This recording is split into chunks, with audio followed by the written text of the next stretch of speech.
Welcome, everyone, to the Dancehousedance podcast. I'm your host, Will Morales. And for those of you who are tuning in for the first time, this podcast is about all things house music, whether you're a DJ, producer, dancer, skater, this podcast is for you. And today, my guest is Mike Ferrer. The first time I heard Mike was, and it's funny, Mike, I heard about you before. And so when I saw you play at Pier 35 a couple of weeks ago, I'm like, shit, this guy is good. You had me dancing all evening. So thanks. I definitely appreciate that. So anyway, Mike, thank you so much for being on the Dancehousedance podcast. How are you, sir? I'm good. Thanks. So Mike, tell us a little bit about yourself. How did you get started in house music, or what was that journey like for you to get here to today? Like your DJ skills, I know you got a big following. And also, man, I love your music. Thanks. Yeah. So it started back in high school in like 85, before house music, really. Yeah. But I grew up in Bensonhurst, Brooklyn, went to New York High School. And a matter of fact, I'm doing our 40th high school reunion on Saturday. I'm DJing that. So nice. So, yeah. So I don't, I'm sure New York back then, dance music was all over. People driving in their cars, boom boxes, whatever. At 15, I was going to clubs. So the first real club I ever went to was on 86th Street in Brooklyn called Plaza Suite, and Sammy the Bull Gravano owned it. Wow. Yeah. So I grew up with that. Like all the kids, we would go. It's 14, 15. We'd go to the club. There was another club, Club B, and then we started to go to the Fun House when Jelly Bean was a DJ there. I remember that. Yes. Yeah. So that's where it really started. Like we would go there religiously. I used to work in Carvel, and we used to go after work. Like my parents didn't even know. I was 15. Yeah. We'd hop on the train and he'd go to like 8 o'clock in the morning. I'd come home and it'd be 8 a.m. and my parents didn't even know I was but that's the way it was back then. We rode the trains and whatever. So just doing that. I was kind of shy. I wasn't like a big dancer or trying to pick up girls or nothing. I just liked the music. So from that start, I used to go to Studio 54 when Louis Vega was DJing there, and Club 1018 playing. I used to just go and watch the DJs and write down the songs that they were buying. And then the next day I would go to the store and buy them. So that was a good time for us for the whole DJ thing, because disco was over, but you had the post-disco, the Funhouse stuff, the Paradise Garage stuff. Then freestyle was pretty big, even in the underground clubs, and then house music hit. But we didn't feel like it was like just house music came and it's just like we morphed into that. Like the early garage stuff was really house music, just wasn't called that. Because we all know the history, Frankie Knuckles came from here and went there and started the warehouse. So it's just been a thing of mine since then. Buying records every week, buying the equipment in Canal Street, trying to DJ parties. I would send in tapes to all the clubs, put add in the Village Voice and stuff like that. Right. It would not really come to fruition, but I would never give up, So then in the 90s, I sent a tape into a guy who was promoting at the Tunnel, and he hired me to play in the bathroom. Like, so it had 2 floors. He had like hip hop downstairs and house with the big DJs upstairs. The bathroom and the lounges had their own DJs. Wow. Yeah, so I played in the bathroom there a couple of times. I did a New Year's Eve. Danny Tenaglia was upstairs and Grace Jones. I played in the bath. So that was like a big thing, like a big break for me. I started to know all the people just from hanging out at the record stores and going to the clubs and stuff. Make the music. And I could never it was hard to get into a record pool because, the record pool, that's where you used to get the promos. But you had to have a residency in a club to get into the record pool. Like Judy Weinstein from Def Mix ran one. I couldn't get in one. I used to try, but I never give up. I just loved it. And then once like 2000s came and the internet made it a little easier because you could then like network that way. You know what I mean? Yeah. But before that, there was a restaurant on 6th Avenue, Jekyll and Hyde, right? It was like a theme restaurant. They had on 7th Avenue, I'm sorry, in the Village, right across the street from the cigar store that they had friends, you know, right there, right in that hub over Yeah. there. Yeah. Bleecker Yeah. Street was there. All the gay clubs were around there. So I Right. used to do a party. My wife was my girlfriend at the time. So this is in 99, 2000, right? Mm-hmm. Her cousin's boyfriend was a bouncer there. So they hired me as a DJ. So I was there Friday and Saturday nights for like 2 years. And we were packing them in. And then they came with the stupid cabaret law and they shut us down. Really? Yeah.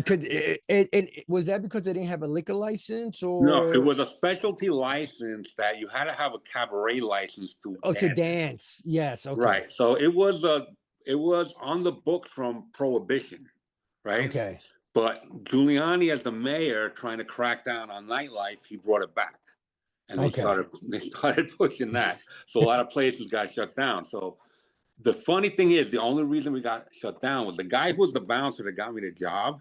He Yeah. got fired because his cousin was the bartender and they were like skimming off the top. And so he got mad, got fired. He called the cops and they shut us down. But that led me to get other gigs.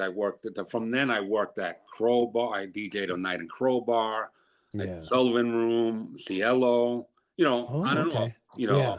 Pacha downstairs in Pacha. Yeah.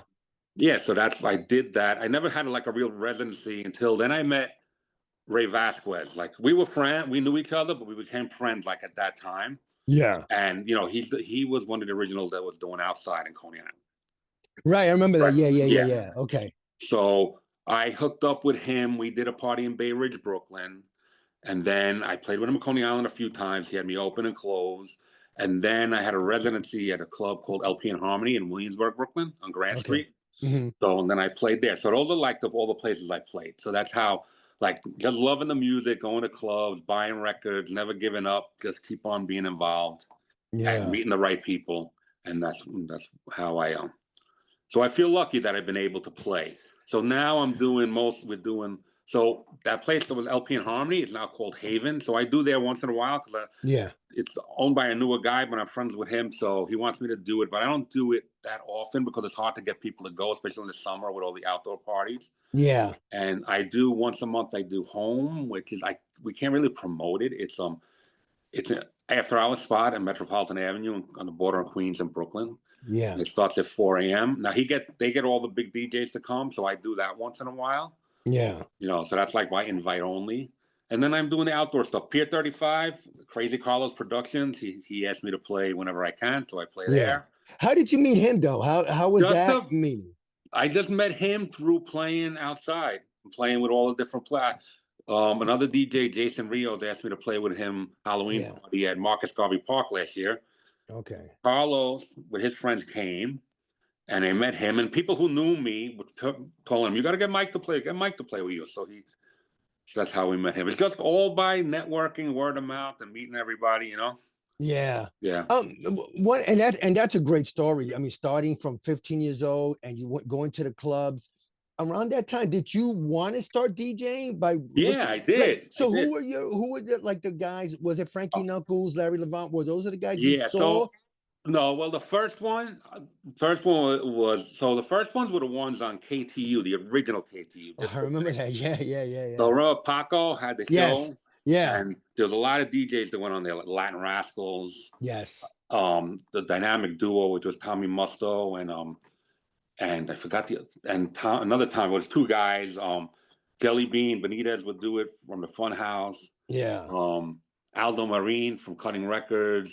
I know that name, yeah. Jose Animal Diaz was another guy. So these were guys on the radio, right?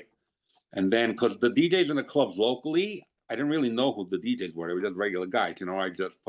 So that's where I started to know DJs' names. So the first, like Jelly Bean was my first DJ hero because he was playing in that big club and he was dating Madonna and he was producing records, you know. And you know, funny thing, a couple of times I opened up to him in Coney Island with Ray Vasquez. So that was good. But he was like my first one.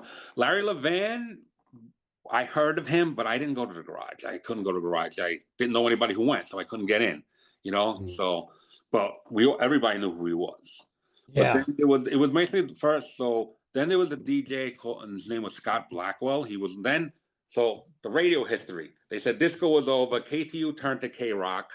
For like a year, there was no dance music on the radio. Then Hot 103 came, and they started playing. That's when early house, early freestyle, and they started doing the Yeah. Saturday night dance party. Yeah. And there was two DJs, Scott Blackwell and Freddie Bastone. He used to do live from I heard clubs. about, yeah. So those were two. But then it was Louis Vega, Hmm. David Morales, all those guys who had residency that went all over the world. Yeah. Junior Vasquez at the Sound Factory. So all those big name guys were really the guys that Yeah. So yeah. Tony So Humphries was on the radio, and oh, I was a big yeah, fan of Tony Humphries. Yeah, I remember Tony Humphries. So Mike, when you started playing, uh, and people started hearing you, that's when you started getting a little bit more gate because, like you said, it's more about networking and right, people. exactly. And then even regular 9 to 5 people, they hear you, they might say, "Hey, man, this guy's good. Let's get him." Oh, I know someone that has a club. Maybe he could play. Was it things like that that had Yeah, you going? exactly. Yeah, And it was mostly the DJs themselves, like being friendly, the DJ or promoter.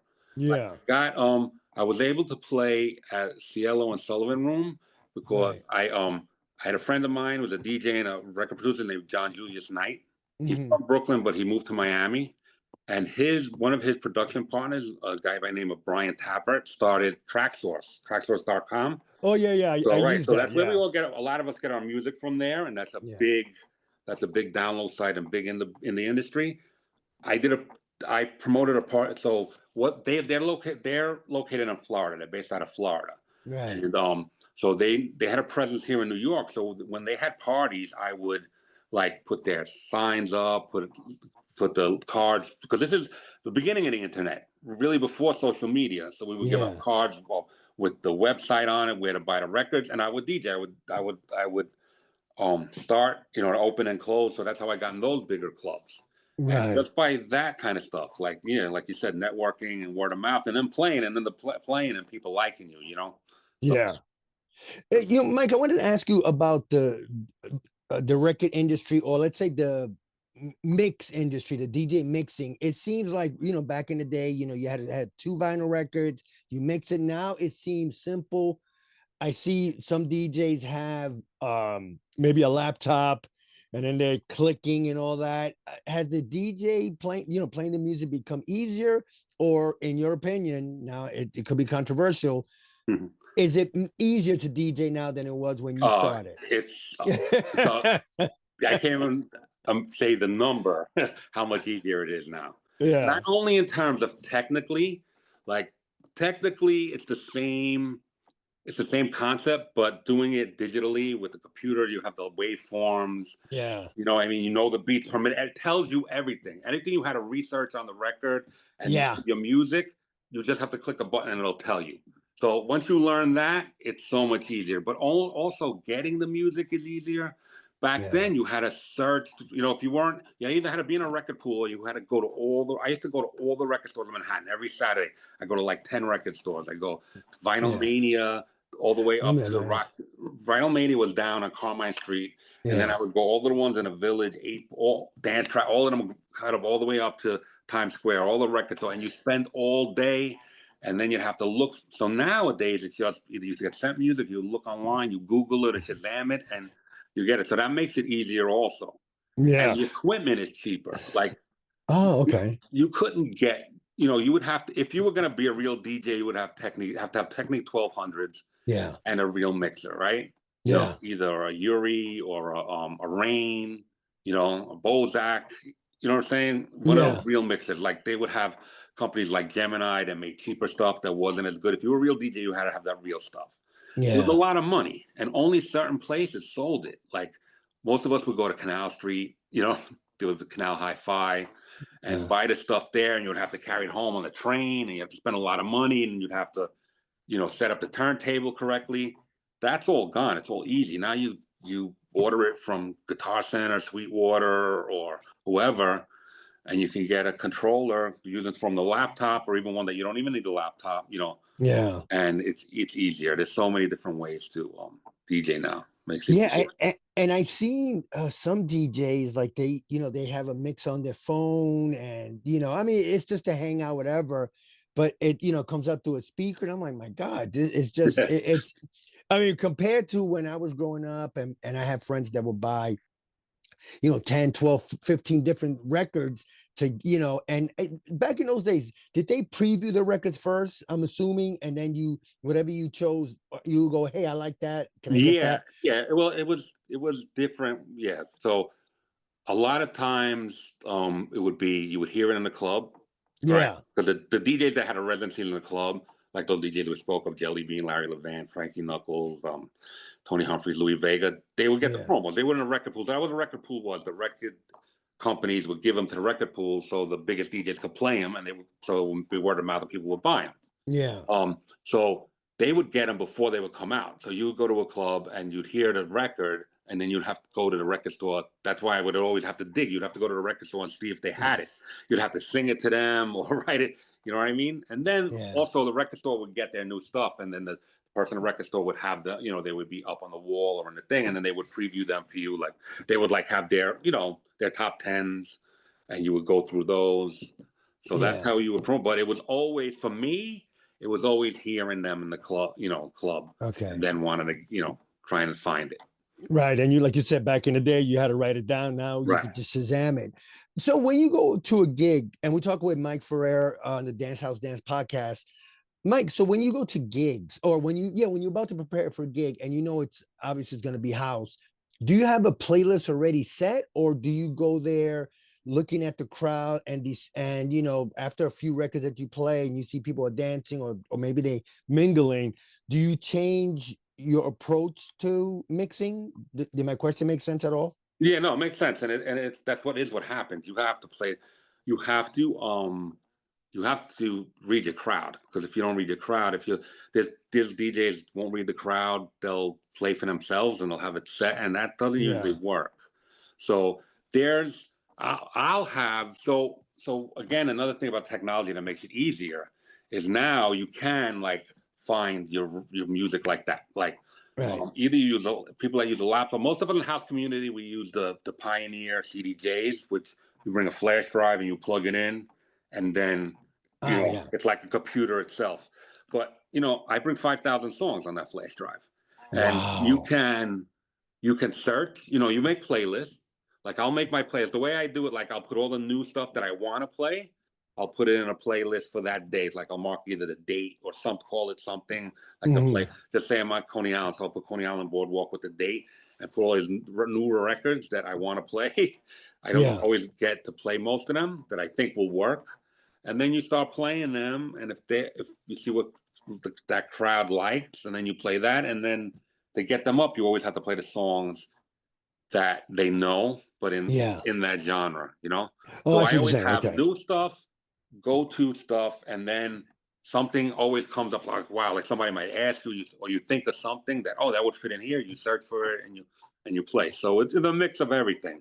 Yeah, it's amazing that you just said in a flash drive you can have 5,000 songs. Right. Imagine back in the day you had to carry 4, 5, 6 different crates. Right. Now you have it in a flash drive. That's amazing. So right, and that's what makes it easier as well. It's like all that hard work you had to do, carrying the records, finding the records, buying the equipment, learning the music, all of that weeded out. Like nowadays, like you said, it might be controversial. There's people that shouldn't be DJing. They just DJ because they have a lot of friends and they think it's cool, right? They wouldn't have did that 20, 30 years ago because they would have had to put in all that work. Now it's not really work. You just do it on your computer, and you could go to YouTube and see what Louis Vega played last week, and you could just buy all the songs that he played. You know what I'm saying? I'm not saying people do that, but you could do that. But you could do that. Yeah. It's definitely easier because, like you said, you could go to gigs and Shazam a bunch of songs, and now they're on your playlist. Yeah, I get that. So, Mike, before I let you go, first of all, thank you so much for doing this, being on the podcast. What do you got anything that you want to promote? Any gigs you got coming up? So please let us know. Yeah. So on Sunday, June 22nd, at Mhm. Commodore Barry Park, from 2 o'clock to 7 o'clock, I'm going to be Yeah. there with it's going to be promoted. It's going to be in conjunction with myhouseradio.fm. Okay. So DJ Mr. Realistic, who runs that radio station, is going to be the opening DJ. Then we're going to have Eric E-Man Clark, who's a record producer and a Mhm. DJ, and a spoken word artist. And then we're going to have Strafe from the song. He sang the song "Set It Off." Yeah. He's going to sing.